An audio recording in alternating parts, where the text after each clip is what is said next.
நாம் மானிடத்திற்கு ஏதாவது ஒரு வகையில் சேவை செய்ய வேண்டும், நாம் இறந்த பிறகும் நமது பேர் சொல்ல வேண்டும் அப்படின்னு நம்ம நினைச்சோம்னா இந்த முழு உடல் தானம் அப்படிங்கிறது ஒரு சிறந்த வழியாகும்.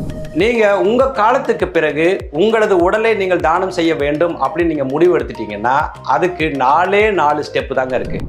ஹாய் ஃப்ரெண்ட்ஸ், சமீபத்தில் கேரளாவில் உள்ள மலப்பள்ளி அப்படின்ற ஒரு சிற்றூரில் 10 மாதமான ஆலின் ஷெரின் ஏப்ரஹாம் அப்படின்ற சிறு குழந்தை அவங்கள பெற்றோருடன் காரில் பயணித்து கொண்டிருக்கும் போது எதிர்பாராத விதமாக ஒரு பெரிய விபத்து ஏற்பட்டது. அந்த விபத்தில் மற்றவங்களுக்கு எல்லாமே சிறு சிறு காயங்கள் தான். ஆனால் அந்த குழந்தை ஆலின் மூளைச்சாவு அடைந்து விடுகிறார். இந்த மிகவும் துயரமான ஒரு நேரத்தில் அந்த குடும்பத்தினருக்கு எவ்வளவு துயரம் இருந்திருக்குன்னு யோசிச்சு பாருங்களேன்.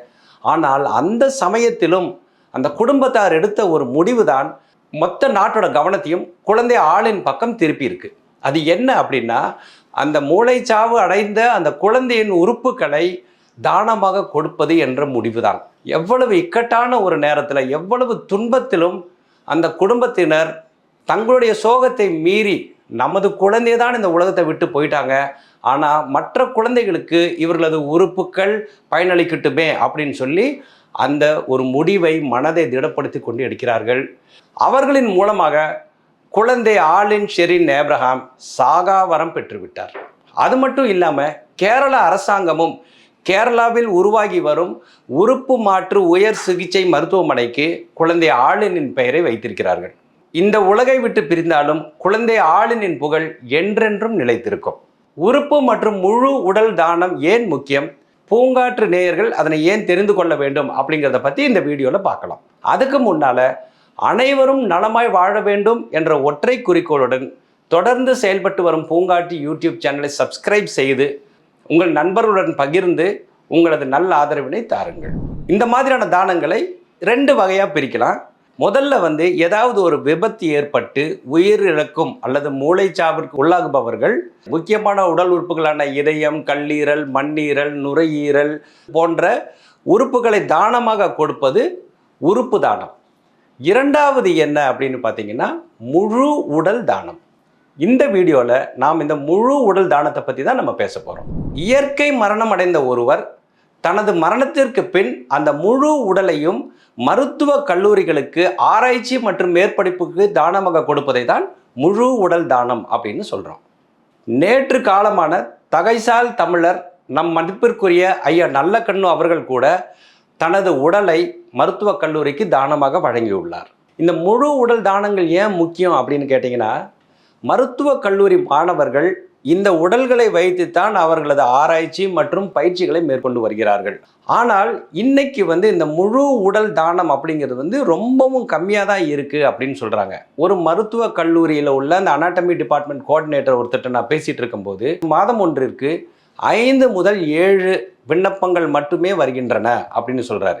5 முதல் 7 விண்ணப்பங்கள் வருகின்றன, ஆனால் உடல்கள் வருகின்றனவா அப்படின்னு கேட்டால் அவ்வளோ வர்றதில்லை அப்படின்னு சொல்கிறார். என்ன நடக்குது அப்படின்னு கேட்டிங்கன்னா, இந்த உடல் தானம் செய்தவர்களின் குடும்பத்தார் அவர் இறந்த பிறகு கல்லூரிக்கு தெரியப்படுத்தாமலே விட்டு விடுகிறார்கள்.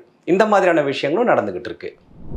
இந்த வீடியோவை பார்க்குற உங்களுக்கு மண்ணுக்கு போகிற இந்த உடம்பை தானம் செய்யலாமே அப்படின்னு தோன்றினால் தொடர்ந்து வீடியோவை பார்க்கவும்.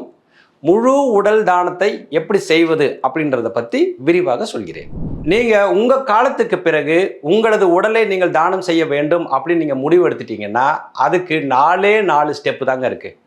முதல் ஸ்டெப் என்ன அப்படின்னா, நீங்கள் தீர்மானமாக முடிவு எடுத்தவுடன் உங்கள் பகுதியில் உள்ள ஒரு மருத்துவக் கல்லூரியை அணுக வேண்டும். அது அங்கீகாரம் பெற்ற ஒரு மருத்துவக் கல்லூரியாக இருக்கணும். அந்த கல்லூரியில் உள்ள அனாட்டமி டிபார்ட்மெண்ட், அதாவது உடல் கூறியல் அந்த டிபார்ட்மெண்ட்டை நீங்கள் போய் அவங்கக்கிட்ட நான் இந்த மாதிரி என்னோட முழு உடலை நான் இறந்த பிறகு தானம் செய்ய விரும்புகிறேன் அப்படின்னு நீங்கள் சொல்லணும். அடுத்ததாக அந்த மருத்துவக் கல்லூரியின் அனாட்டமி டிபார்ட்மெண்ட்டில் உங்களுக்கு ஒரு படிவத்தை கொடுப்பார்கள். அதாவது முழு உறுப்பு தானம் செய்பவரின் படிவம். அதில் உங்களை பற்றிய தகவல்கள், உங்களது ஐடி ப்ரூஃப், அட்ரஸ் ப்ரூஃப் இதனை இணைத்து அவர்களிடம் நீங்கள் சமர்ப்பிக்க வேண்டும். 3வதாக அந்த மருத்துவக் கல்லூரியில் உள்ள அனாட்டமி டிபார்ட்மெண்ட் உங்களுக்கு ஒரு whole body donor ID card ஒன்று கொடுப்பாங்க. 4th ஸ்டெப்பு தான் மிகவும் முக்கியமானது.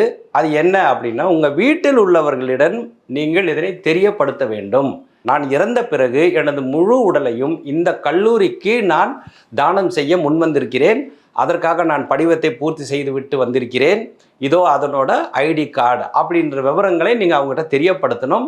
அதனுடன் சேர்ந்து ஒரு வேண்டுகோள், நான் இறந்த பிறகு இந்த காரியங்கள்லாம் முடிஞ்சதுக்கப்புறம் இடுகாட்டுக்கு எனது உடலை எடுத்து செல்வதற்கு பதிலாக அந்த கல்லூரிக்கு எடுத்து சென்று அவர்களிடம் ஒப்படைத்து விடுங்கள் அப்படின்னு நீங்கள் சொல்லணும். இந்த 4 ஸ்டெப் நீங்கள் பண்ணிட்டீங்க அப்படின்னா உங்களது முழு உடலையும் நீங்கள் தானம் செய்து கொடுத்து விட்டீர்கள் அப்படின்னு ஆயிரும். இன்றைய காலகட்டத்தில் மருத்துவத்துறை மிக வேகமாக வளர்ந்து வந்து கொண்டிருக்கிறது. பல்வேறு விதமான ஆராய்ச்சிகளை நாம் செய்ய வேண்டும் அப்படின்னா இந்த முழு உடல் தானம் என்பது மிக மிக முக்கியம். அது இருந்தால்தான் மருத்துவ மாணவர்கள் அதன் மூலமாக ஆராய்ச்சிகள் மேற்கொண்டு என்னென்ன மாதிரியான நவீன சிகிச்சைகளை கொடுக்கலாம் அப்படின்னு அவங்களால ப்ராக்டிஸ் செய்து கொள்ள முடியும்.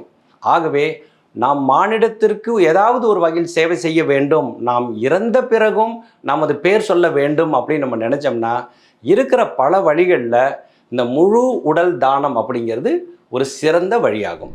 இந்த வீடியோவை பார்க்குற உங்களில் சிலர் முழு உடல் தானத்தை செஞ்சுருப்பீங்க. உங்களது எண்ண ஓட்டங்கள், ஏன் நீங்கள் முழு உடல் தானம் செய்ய வேண்டும் அப்படின்னு நீங்கள் முடிவெடுத்தீங்க, உங்களுக்கு எது உந்து சக்தியாக இருந்தது அப்படின்றத பற்றியெல்லாம் கமெண்ட்ஸில் போடுங்க. அதை பார்க்கும் மற்றவர்களுக்கும் ஒரு கண் திறப்பாக இருக்கும். அனைவருக்கும் இனிமையான முதுமை என்ற ஒற்றை குறிக்கோளுடன் தொடர்ந்து செயல்பட்டு வரும் பூங்காற்று யூடியூப் சேனலுக்கு உங்களது நல்ல ஆதரவினை தாருங்கள். பூங்காற்று, இது நாளைய நல்வாழ்விற்கான வழிகாட்டு.